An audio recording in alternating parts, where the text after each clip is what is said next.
आता आपल्या आवडत्या मालिकेचे संपूर्ण भाग मालिका प्रसारित झाल्यानंतर लगेचच पाहू शकता फक्त सन नेक्स्ट वर. भारतातील प्रेक्षकांसाठी मोफत सेवा.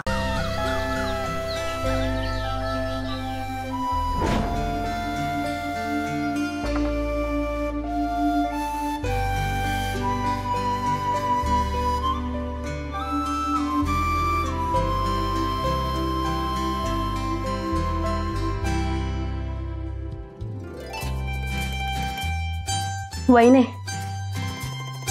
तू नको जाऊ, म्हणजे माका पटता ह्या काम वेतोबाचा हा. अगे पण त्यांना घरात क्लेशच होतलो. आई आणि भाई काय करीत ना याची कल्पना केली तरी अंगावर काटो येता. वहिने तू नको जाऊ गे. ताईंनू, हो मी काही खोतांसाठी भिक्षा मागूक नाही चाललंय, अख्ख्या गावासाठी कथा ऐकू येणाऱ्या प्रत्येक भक्तासाठी भिक्षा मागूक चाललंय. तो वेतोबा आपल्या सगळ्यांचं रक्षण करतो असा, उद्धार करतो असा. तो तुमच्या माझ्या सगळ्यांच्या मनातलं दुःख जाणता. ताईंनू, हो आपला भाग्य म्हणून आपण वेतोबाच्या गावात राहतो. वहिने माका कळता, पण आयक आणि भाई त्यांचा काय? तुझा या असला वागणार त्यांका आवडूचा नाही. अगे घरात उगाच क्लेश होतलो. ताईंनो, हो या बघा तुमचं बरोबर असा, पण आज प्रश्न घराचो नाही, श्रद्धेचा. आणि आज माका श्रद्धेचा पारडा जास्त जड वाटता. कारण माका माहित मन शुद्ध करून वेतोबावर श्रद्धा ठेवली की तो आपणा काय कमी पडू देत नाही. घरात कायम बरकतच येता. त्यामुळे आज माका जाऊ द्या.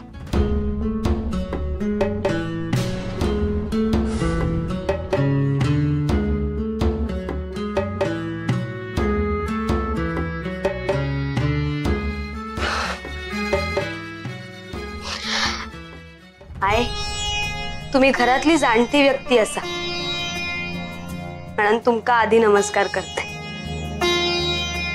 मी आज एक पुण्याचं काम करूक चालले, नका आशीर्वाद द्या. पुण्याचं काम? कसला गो पुण्याचं काम? मी वेतोबाग नैवेद्य दाखवण्यासाठी गावात भिक्षा मागूक चालले. बघा बघा, खोताच्या सुनेक आता भिकेचे डोळे लागलेत. आता अख्ख्या गावात जाऊन भीक मागतली. अगो खोतांच्या 7 पिढ्याचा स्वर्गात उद्धार होतलो. काय गो तुका काय वाटला? तुझ्यासारख्या कुळकरंटीक मी आशीर्वाद देतलय? या बघ आताच मागे फिर, सांगून ठेवताय तुका. देवा, मी आईचं ऐकूक नाही असं कधी होऊक नाही, पण आज नाही. आज मी त्यांचं ऐकूच नाही. आज माका माफ कर आणि तुझा आशीर्वाद ह्या कार्यात दे.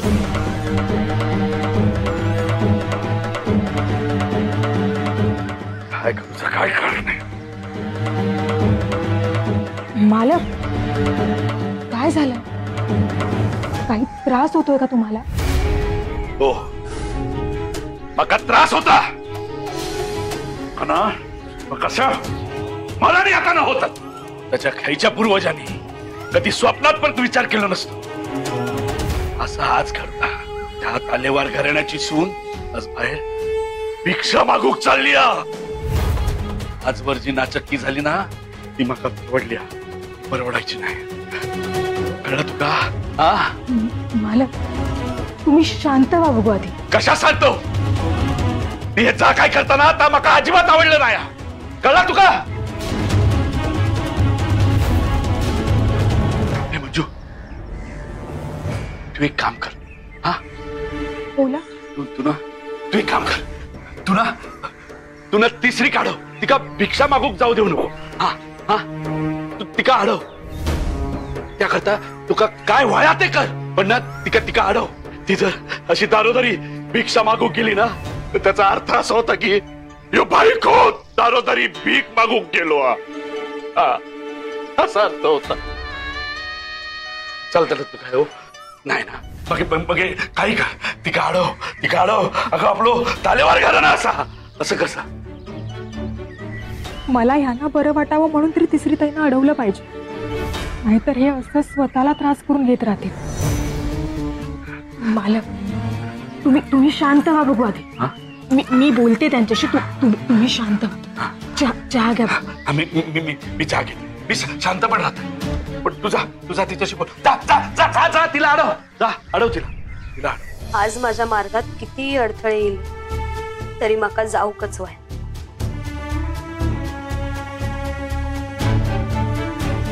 कारण ह्यो संकल्प पूर्ण होण्यावर अख्ख्या गावाचा भला असा आणि सगळ्यात महत्वाचं म्हणजे या माझ्या वेतोबाचं काम असा. त्यामुळे खयच्याही विरोधाक न जुमनता माका घराच्या बाहेर पाऊल्या टाकूकच व्हाया. येतय मी.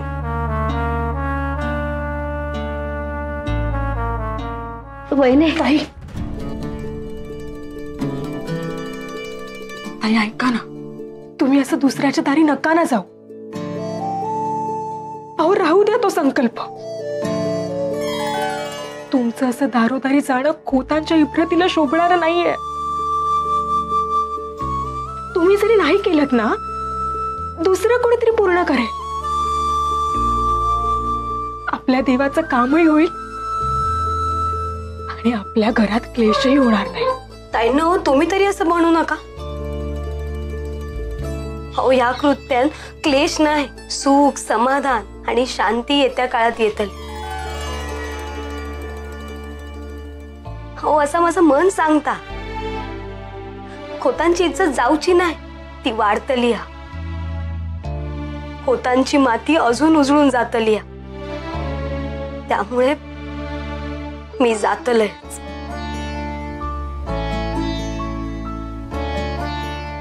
पण मी आता तुम्हाला कसं समजू? इकडे आड आणि तिकडे विहीर अशी परिस्थिती झालीये माझी. आणि अशा परिस्थितीत आकाशातून आपलोच हक्काचो हात येता, तो देवाचो. तो नाकारून काय आपण परिस्थितीत गोंजारत बसायचा? काय हो झाला तरी मी जातलयच.